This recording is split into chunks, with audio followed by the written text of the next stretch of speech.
In this lesson, we're going to take a look at the pipeline for exporting and importing assets into Unreal Engine 4. Alright, so you'll want to start out with your asset built inside of your 3D software package of your choice. So it could be 3ds Max like you see here, or it could be Maya or Softimage, whichever you want to use. So there are a couple of things that you'll need to pay attention to whenever you are ready to export out your mesh. First thing is you need to make sure that it's UV properly. So once you've built it, UV it out. I'm going to go ahead and add an unwrap UVW modifier so that way we can see its UVs. And with these, you can take a look here. You can see that the UVs are split apart, and some are even going outside of the UV space, and that's okay because it's using a wood texture that is just generic, and it's been UV'd to that texture. Now, with your first map channel, the UV channel 1, this is going to be your main UV channel. And so this is where your diffuse map is going to go, your normal map, ambient occlusion map if you have that. All of that is going to be derived from this first channel. Now you can have a second map channel, so if you have overlapping UVs like this on your geometry, you must have a second map channel which will be used for your light maps. So for example, I've already set this up. Let me go ahead and close this down. If I go into the second map channel, it's going to ask me if I want to, if I would like to move my current UVs over, or do I want to abandon those changes. I'm going to say abandon that, and then I'm going to go ahead and open the UV editor. This is what it looks like on map channel 2. Notice how all the UVs are separated from one another. This allows me to have a really nice light map whenever it bakes out. Okay, so if you have overlapping UVs, you must have a second UV channel.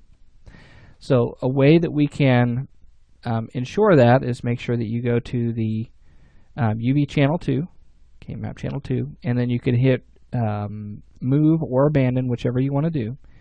And then you'll go into your UV editor and you'll select your UVs, okay, just like you would like here. And then you can do a flatten mapping on that and simply hit OK, and then it'll flatten all of those out. If you want, you could go ahead and pack that so that way you can get the most resolution out of that. And then from here, you'll simply convert it to an editable poly. So I now have an object that has two map channels, one for my diffuse normal map, all of my different textures, and then one for my light map. The second thing that you'll want to make sure about your model is you want to make sure that it is on the origin. So the object itself is on the origin, but also the pivot point of your object. So to check your pivot point, you'll make sure that that is set there. Grab your move tool and make sure it's set to 0, 0, and 0.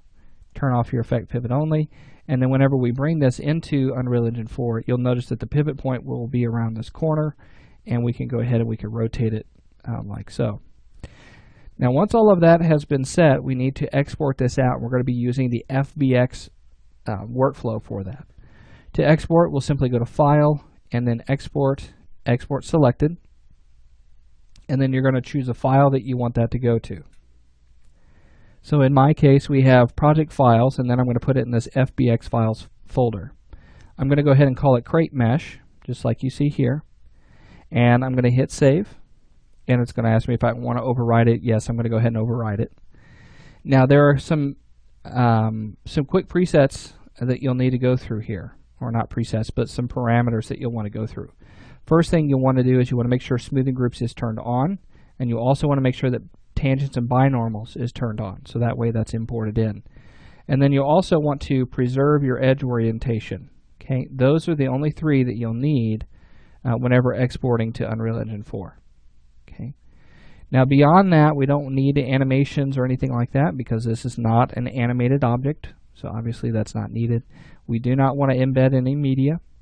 And then you want to make sure that you're using the FBX format of binary and using the FBX 2013. As of the recording of this video, 2013 is the highest you should go. Now beyond that, let's go ahead and hit OK. And then once that has exported out, we need to bring that into Unreal Engine 4. So let's go ahead and bring up our level. And you'll notice here that I have several folders already set up, and I've done this ahead of time so that way we can get things going a little bit faster. But I'm going to show you this process of doing all of this. So to create a folder, you can come up here to New, but before you do that, you want to make sure that you are you have the folder selected in which you want that folder to go into, that new folder. So select Game, go to New, and then New Folder. Once you click on that, you can rename it to anything that you like. I'm just going to call this Test Folder and hit Enter. Now that folder has been placed in, and now we can start importing objects into that folder. Now in this case, I'm going to bring in my crate mesh that we just exported from 3ds Max. I'm going to go ahead and put that into my dt_props folder. So with that selected, we'll simply come up here to Import, or we could right click on the folder and we could say import to game DT props. Okay, either way. So let's do import, and then we're going to find where that file was. It was under project files. We're going to go to FBX files, and there's our cratemesh.fbx. Simply hit open, and it's going to bring up your FBX import options. We need to determine what kind of object or asset is being brought in. So in this case, it's auto-detected that it's a static mesh, meaning that it didn't recognize any bones and it didn't recognize any keyframes on those. So static mesh is what we're using. LOD group none and import normals. You can calculate those, but I'm just going to say import normals, and then we're going to do advanced. And you can look through some of these options. I normally keep those as default. If we have multiple objects in a static mesh, I go ahead and combine those on a normal basis. There may be instances where you don't want to do that. Now you may also have LODs that you'll want to bring in as well.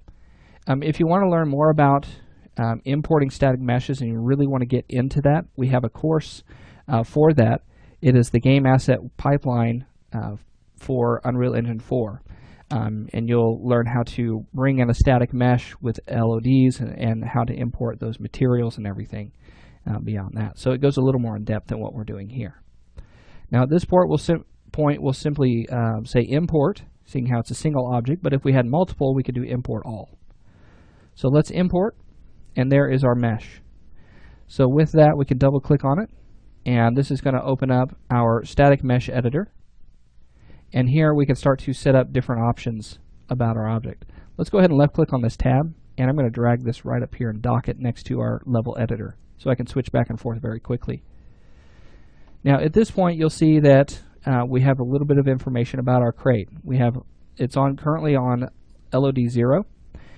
Screen size, what that is, triangles and vertex count, and then the UV channels. Remember, we had set up 2 UV channels for that, so there's the diffuse map, and then we'll also have a channel for our light map. Now before moving on, we need to make sure that we set that up properly so it understands exactly which channel it should use for the light map. So to do that, we'll go down to Static Mesh Settings, go ahead and expand out to get more of these advanced options, and then you'll see that it says Light Map Coordinate. Now by default, it's going to be set to 0, and 0 is going to be the first channel, but we put this on channel 2 that was in 3ds Max, so we want to make sure this is set to 1. Okay, once that has finished, you can go ahead and save out your static mesh. Now beyond that, you'll notice that we don't have a material applied to this object. We need to create a material for that. And so what we're going to do is we're going to stop the lesson here, and I'm going to talk to you about how to create materials and then apply them to your props inside of Unreal Engine 4. So I'll see you in the next lesson.